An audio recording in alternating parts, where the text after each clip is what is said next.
¿Cuáles son el menú básico de inconsciencias que nos traen problemas?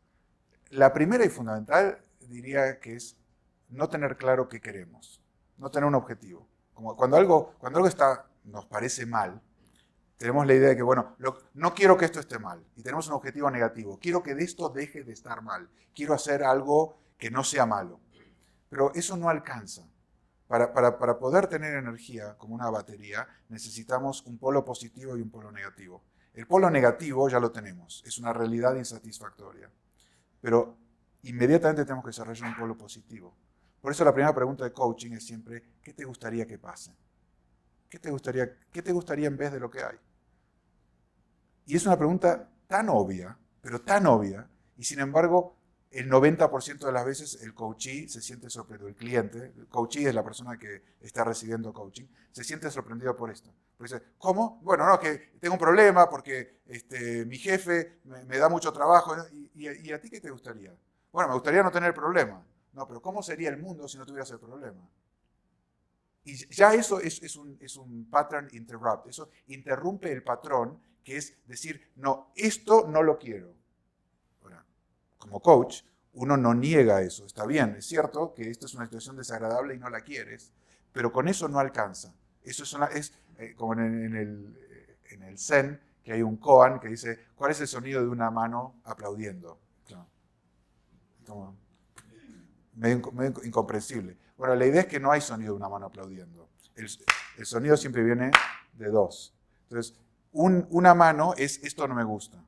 Pero la mano que queda inconsciente, por eso esta mano sola no hace ruido, pero la mano que falta es ¿y qué te gustaría que pase en vez? ¿Cuál es el objetivo que persigues? Porque para quejarse no hace falta objetivo. Para resolver el problema hace falta tener una idea de un futuro deseable que suplante a aquel el que hoy estás viviendo. Eso es un pattern interrupt. Lo quiero desmitificar, quiero que vean que es como, pero esto es tan obvio, por Dios, por esto, ¿quién paga por esto? Bueno, mucha gente paga por esto, porque cuando la gente se la pasa peleando con lo que es, sin tener un objetivo al cual llegar, por supuesto nunca va a llegar. Es como dicen los chinos, ¿no? Si sigues caminando en la dirección en la que vas a llegar al objetivo al que estás apuntando. Y si no te gusta ese objetivo, tienes que buscar otro y cambiar de dirección. Pero tienes que apuntar a algo. Un ejemplo. Otro ejemplo. Antes de cualquier tratamiento hay que hacer un diagnóstico. Es fundamental. Porque lo que nos da el mundo es, digamos, un dato descontextualizado, ¿no? La fiebre, es un dato, ¿no? Mi temperatura corporal es de 40 grados, eso es un dato. También hay un dato que la temperatura corporal de la mayoría de los seres humanos cuando están sanos es de 37, 36 grados y medio. Entonces, 40 grados es una diferencia significativa con los 36 y medio de una temperatura normal. Entonces, ¿está bien? ¿Y ahora qué? Y alguien dice, bueno, no quiero tener fiebre. Bueno, una forma fácil de no tener fiebre, que es poner a la persona en una tina de agua fría.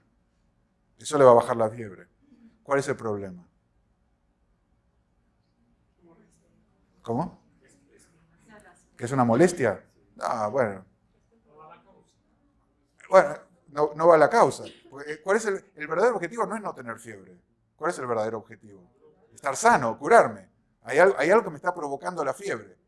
Y suprimir el síntoma es lo peor que puedo hacer para encontrar la causa y después resolver el problema. Esto es obvio. No puede haber un tratamiento sin un diagnóstico previo, porque el diagnóstico te va a condicionar el tratamiento que vas a recomendar. Los japoneses usan una frase muy misteriosa, es que un defecto es un tesoro. ¿Por qué? Porque el defecto te abre la puerta para entender el proceso que lo generó y te permite mejorar el proceso de forma tal que no solo no tengas este defecto, sino que no tengas ningún otro de este tipo en el futuro. Entonces, la fiebre es un tesoro. ¿Por qué? Porque si tuvieras la infección sin la fiebre, te mueres y nunca supiste que estabas enfermo. La fiebre te indica que hay un problema, pero si suprimes la fiebre, es como tapar el tesoro con más tierra adentro y te vas a volver a morir. Te puedes morir en la tina de agua fría. No te vas a morir de fiebre, te vas a morir de la infección, pero te vas a morir igual. Entonces, el segundo error que cometen muchas de las personas con las que trabajo es tener un diagnóstico inconsciente. Es operar en base a los hechos, como si los hechos fueran la causa. Y confundir el síntoma con la causa fundamental. Entonces, en el una de las cosas fundamentales del coaching, cuando la gente dice, esto no me gusta. Bueno, ¿qué quisieras en vez? Muy bien, ¿no? Supongamos, estoy abrumado porque tengo demasiado trabajo y quisiera no tener tanto trabajo. Entonces ahora viene la causa. Quisiera poder irme a mi casa regularmente a las 6 de la tarde. Muy bien. Ahora, ¿por qué no te puedes ir? El diagnóstico es la pregunta ¿por qué? ¿No? ¿Cuál es la causa de que tú estés abrumado de trabajo? ¿Cuál es una respuesta típica? ¿Por qué estás abrumado de trabajo? Mi jefe me da mucho trabajo. El tiempo no alcanza. Perfecto, usemos esas dos. Una es mi jefe. ¿Cuál es el diagnóstico? ¿Por qué estoy abrumado? Primero por mi jefe. Y además porque el tiempo no alcanza. O sea, ¿cuál sería el tratamiento para el tiempo no alcanza? Extendamos, te doy 27 horas por día. Y como eso no se puede hacer, lamentablemente habrá que seguir viviendo con la abrumación. O mi jefe, bueno, en realidad el que tiene que hacer coaching es mi jefe, no yo, pues yo estoy bien. Él es el que tendría que cambiar.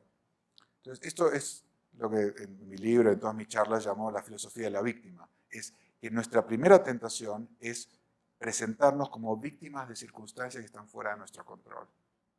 Porque eso nos hace sentir bien, nos hace sentir, esto no es mi culpa. Esto me pasa a mí por culpa de mi jefe o por culpa del tiempo, pero no tiene nada que ver conmigo. Y la frase ahí para sacar a la persona de este tailspin es como estar en un avión. Cuando uno empieza a contar la historia de víctima, es como estar en un avión que se va a pique. Es decir, si no eres parte del problema, no puedes ser parte de la solución. El precio para ser parte de la solución es primero verte a ti mismo como el síntoma fundamental del problema. Aunque no sea tu culpa.